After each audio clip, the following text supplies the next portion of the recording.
deep breath with me, huh? Let it out. Hi, everybody. This episode is really important to me because it's an idea that re-self, it's essentially the idea that the vision of re-self is founded on, which is this idea that self-evolution is for the good of being, the good of humanity, the betterment of being, whatever you want to call it. And that's what we're going to talk about today. Where do I want to start? I hope everyone is having a good week, had a good week, is having a good day. If you're not having a good day, let's turn that around right now with a nice, lovely, deep, thought-provoking conversation about improving society and humanity. And I guess let's start this conversation by defining a few things. Self-evolution, right? What is that? Well, in a self-explanatory type of way, I think it is our own, it is our evolution of ourselves, through ourselves, awakening, evolving, doing the work, learning, healing, sharing, growing, actively participating in that whole process. The good of being, capital G, capital B, is going off a phrase that Jordan Peterson uses, which is the idea of the betterment of being, capital B. B, being, everybody, all beings, the act of being, as in being alive and quality of life, etc., etc. I think, for me, that's how I define that, and I think a lot of things fall under that category.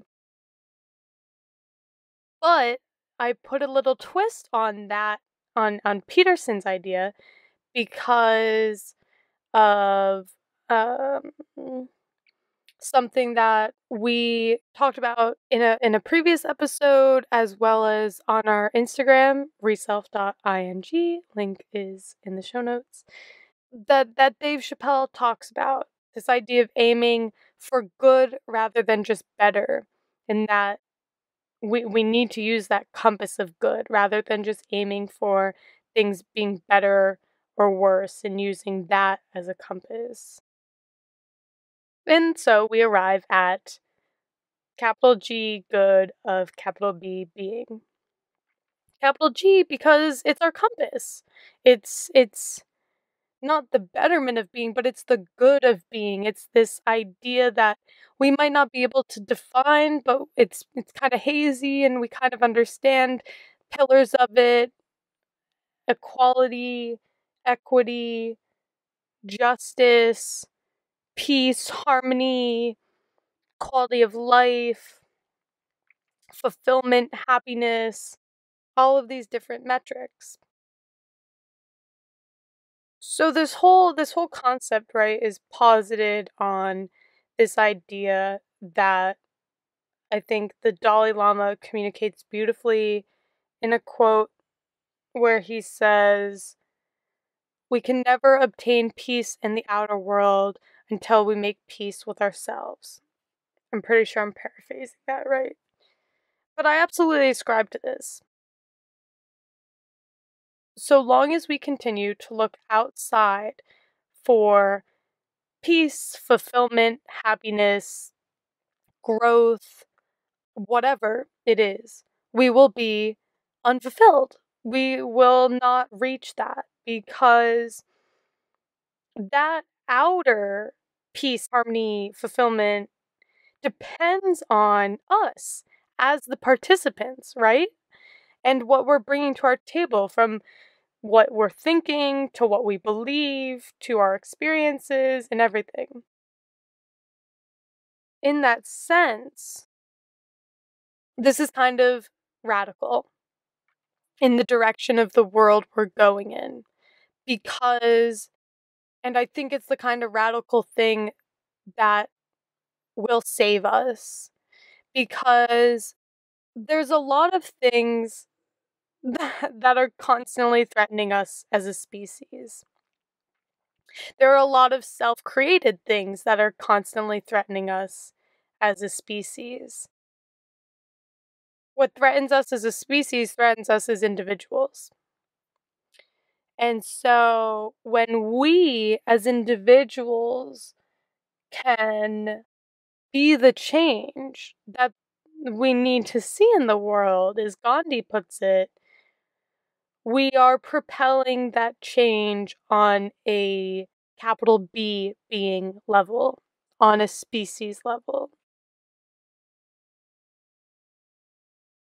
So, the more technology becomes ingrained in our lives, and the more we adopt technology as a way of life, and the more passive we become because of it, I think we're really threatening ourselves.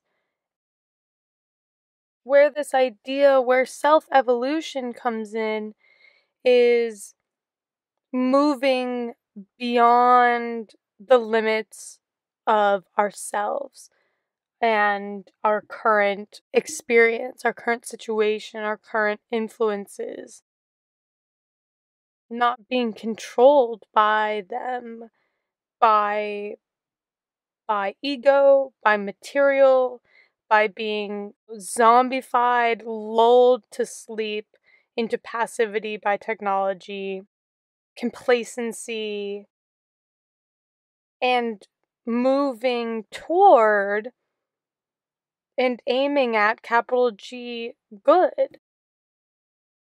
The key here is this idea of self-mastery. Not necessarily as something that we should, strive for and be, militant with ourselves in our pursuit of self-mastery, but this idea that we are and can be the masters of ourselves. We can have mastery, i.e. discipline, i.e. control, discernment over egoism, over materialism, over technology, over complacency, over fill in the blank. We are capable of having dominion over ourself, our choices, our actions, and our freedom. And so as soon as we start talking about some of these things, it becomes, at least to me, it becomes very evident where and how self-evolution actually fits into the larger issues that are impacting us as a species. If it feels odd to think about some of our problems like that, it's likely because we really weren't raised in a system, in a language, in a culture in which we talked about it like that, in which we talked about it at that level of interconnection and interdependence. Because self-evolution, self-mastery, whatever you want to call it, is not just a transcendence of superficial barriers, as Russell Brand says in a video that I'll link below, in all areas of our lives. It truly is, I believe, what will help us transcend barriers as a species. Because so long as technology is lulling us into passivity and zombifying us in that sense, it's not a tool, and that's a barrier to overcome. In the same sense that our disconnect with the environment and the climate crisis is a barrier that we must overcome together, but it's also one that depends on our individual actions. In the same way that we, as individuals, as part of our self-evolution, one of my presuppositions with this concept is that our self-evolution, in some sense, mirrors the evolution of our species and where we are, right? I, you, me, we are learning to become aware of where our ego asserts itself and how to then have dominion over our ego and be able to overcome the ego in certain senses, right? Being able to coexist with the ego as the master, as being able to exert discipline and not being controlled by our ego. And I think that applies to everything, right? Materialism, lust, greed, whatever. As we as individuals work with that in our own self-evolution, we as a society are doing the same thing, right? We as a society live in this egocentric, materialistic, consumeristic, separated world. And as I thought about this idea, right? And obviously, like I said, this is essentially what Reself is built for. And I know I've mentioned this in an episode before, in passing, where I've said, why don't we look inward instead of constantly projecting outward as some of the solutions to our problems. And I wanted to elaborate on that as its own episode. So in that sense, when I thought about some of these leaders of these big tech companies, whatever, you can look at, leaders of fossil fuel companies creating problems for us as humanity in that sense, and not necessarily putting that on any one individual. But I think that these quote unquote leaders, right, are working in a system that is broken. The system that we inhabit is broken. And perhaps a lot of them can't even see that because they're so ingrained in it. They are a product of that system that they have benefited from. And so, in that sense, perhaps they can't even see the egoism, the separatism, the materialism, the lack of balance, the lack of equality, the lack of justice, the lack of humanity, the lack of capital G good of being in their actions and in the actions of their company. And so in that sense, how can you blame the person that is part of the broken system? You have to say how it is you benefited from the system. You have to be able to acknowledge how you benefited from the system and what you did because of those benefits. And then we can all move on from there.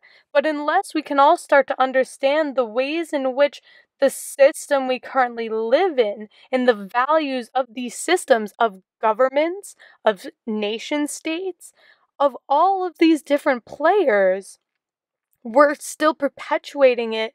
And that's where I really think the work of self-evolution comes in, because it really comes back to this idea that you're waking up. And as we wake up on an individual level, we wake up to the reality of everything going on around us. And we become more compassionate, we become more understanding, we become more forgiving, we become more relatable and interdependent. And as we learn within ourselves, we can share and help each other. Okay, here's the example. Ready? Say I know nothing about ego. Say I do a Reself workshop that teaches me about ego and teaches me about having some kind of dominion over my ego, dominion of my choices, my actions, and the freedom that comes from acting from authenticity rather than egoism, well, then, because I'm recognizing it in myself and I'm becoming aware of it through myself as a great teacher that I am and that my experiences are for me, I then can see it all around me. The ways in which business leaders perpetuate egoism in an egocentric world. You see what I mean?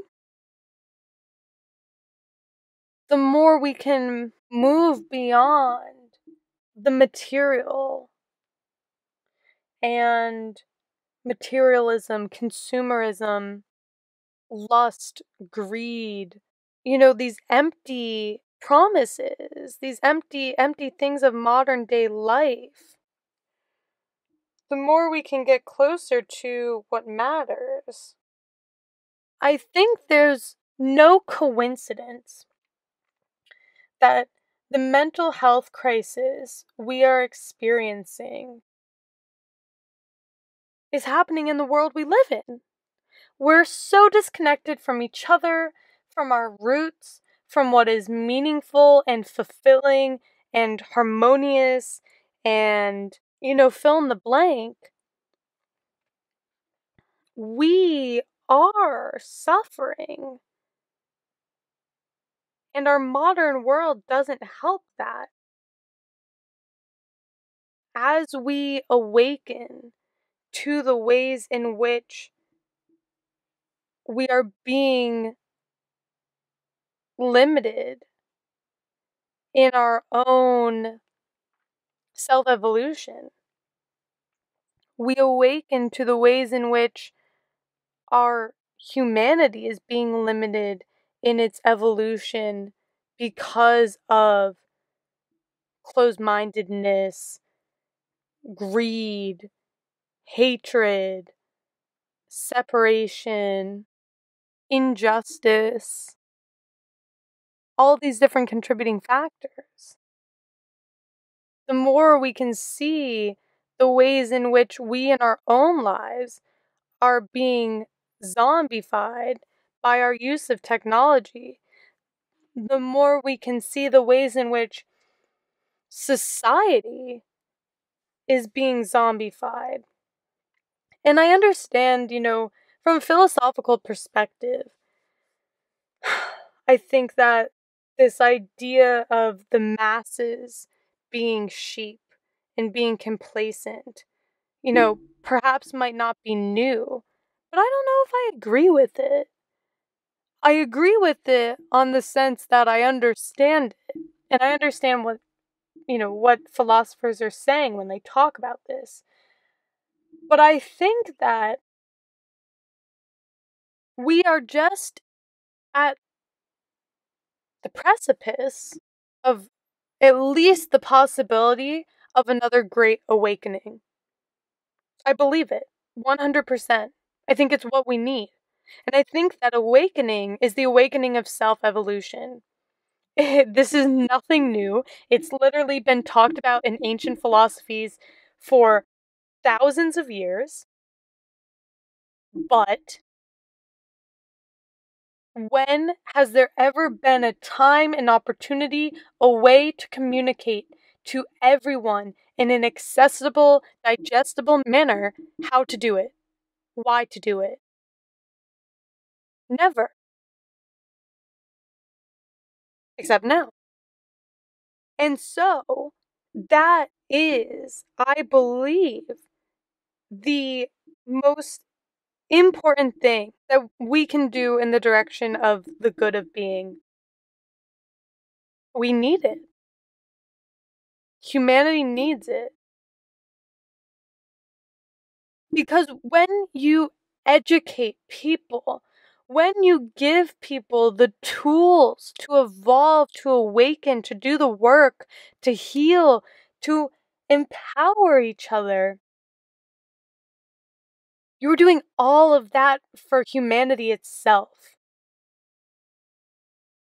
And when have we ever tried that path? Like, that was the idea that I brought up in the previous episode. It might have been the episode Let's Normalize, Things We Benefit from Normalizing. It could have been the ego episode, but I don't think it is, and it could have been our relationship with nature. It might have been that one. I'm pretty sure it would have been episode 18, so I will link that in the show notes. But yeah, this is where I think we are, and this is what we're trying to do with Reself. This is what I really stand behind, because technology isn't going to solve our problems. More technology is not going to solve our problems.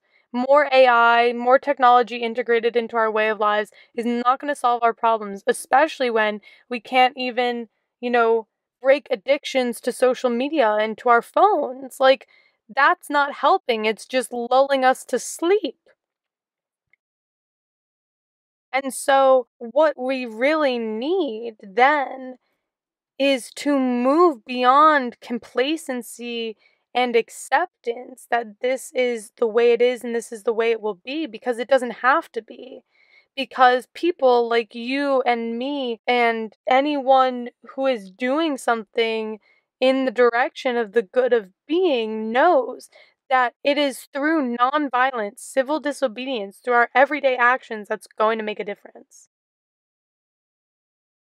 And civil disobedience can mean different things to different people in their authenticity. Civil disobedience, again, not participating in your own oppression, can range from anything from not participating in the use of single-use plastic to protesting and being involved in trying to change the mass incarceration issue or the school-to-prison pipeline in the United States, for example. But it all comes back to awakening, right? We have to awaken to what is the problem. We have to awaken to what is our role in the problem. We have to awaken to what is our contribution. And I really think, as I say this, it might sound overwhelming, daunting, exhausting to be a part of it. And I think it absolutely is, in a sense.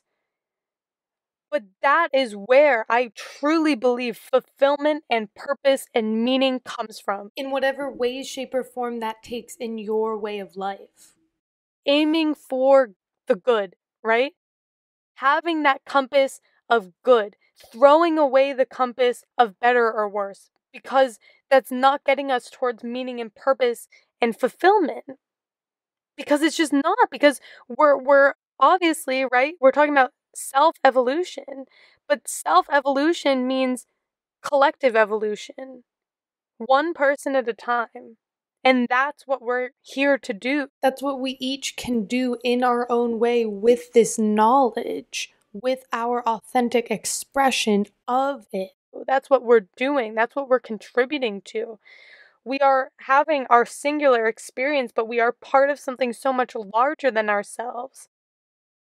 And to be under the impression that it is hopeless, that there is no point, that there is no we, that we are in fact inherently alone, that humans are inherently untrustworthy and bad, is going to create the crisis of mental health, of lack of purpose, of lack of fulfillment, of lack of meaning in life that we're experiencing right now because of our broken systems. Because we haven't had the opportunity on such a large scale up until now to actually enact self-evolution as a tool for not only the good of our lives and the improvement of our meaning and purpose and well-being, but also for the good of being, capital B, humanity.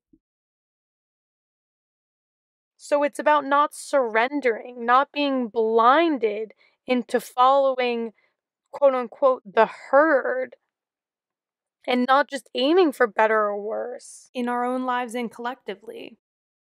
It's about understanding, and like Russell Brand says, transcending those superficial barriers, the superficial barrier that nothing can be better, that it is the way it is, that everyone else is doing it, that I can't make a difference. Because if everyone believed that they could make a difference, the world would literally be a different place, right? That's just simple logic. So it starts with an education about the system that we currently inhabit and about how we as individuals can empower ourselves to create systematic change in our own lives, which then allows us to be that change, awaken, evolve, do the work, learn, heal, share all of that with all the people you touch, because it is a beautiful gift to give people and to share with people, to touch people in a way that evolves them, that you two then evolve together. That's beautiful. I think one of the bigger things that I recently reckoned with, in the past 2 years or so, is that systemic change is slow, but our personal change of our choosing, our self evolution, is the beginning to that change. And that's okay. It's about the process, it's about the journey, it's about having the target, what we're aiming for, but it's surrendering to that journey. That's what we're surrendering to that process of self-evolution for the good of being.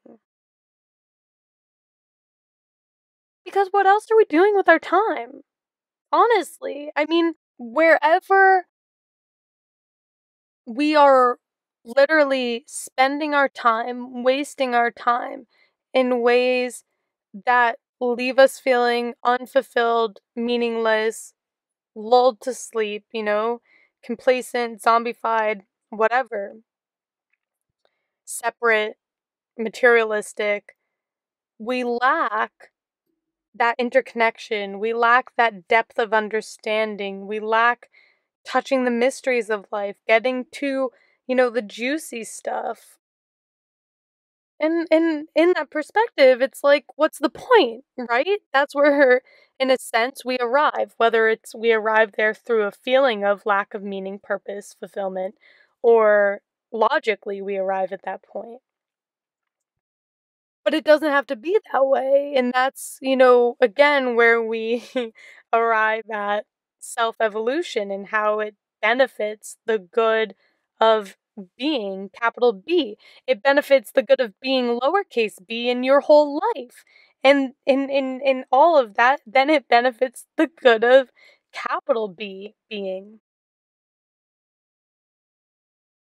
So, that's all for today, folks. I hope you enjoyed this conversation. I hope it makes sense to you, obviously in a logical sense, but I hope it makes sense to you in a bigger picture idea sense and what we're aiming for, and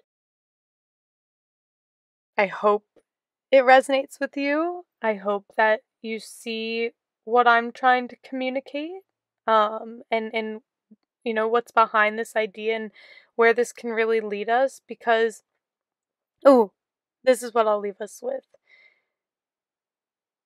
Where the world could be if we all had access to knowledge of and a path for self-evolution is, I think,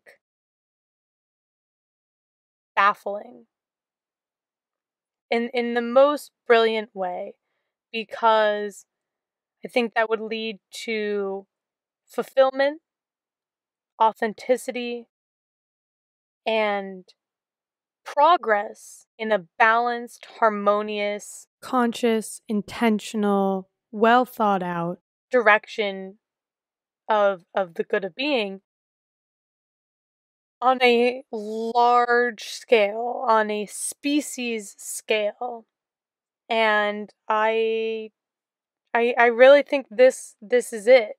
This is, I think, one of the largest problems of our time. I think it's I think it's the largest solution of our time. Self-evolution for the good of being. And I'll leave it there for you to imagine what that could imply and ripple out into and create. As usual, you can follow us on Instagram, Tumblr, Pinterest, whatever floats your boat. The links are in the show notes. Sign up for our wait list, sign up for that mailing list, get our recalibrate email. We'll be sending out the May recalibrate very soon, so you won't want to miss that, as well as updates on launch and our pre-launch goodies. That link is also in the show notes. Have a beautiful week. Bye, everybody.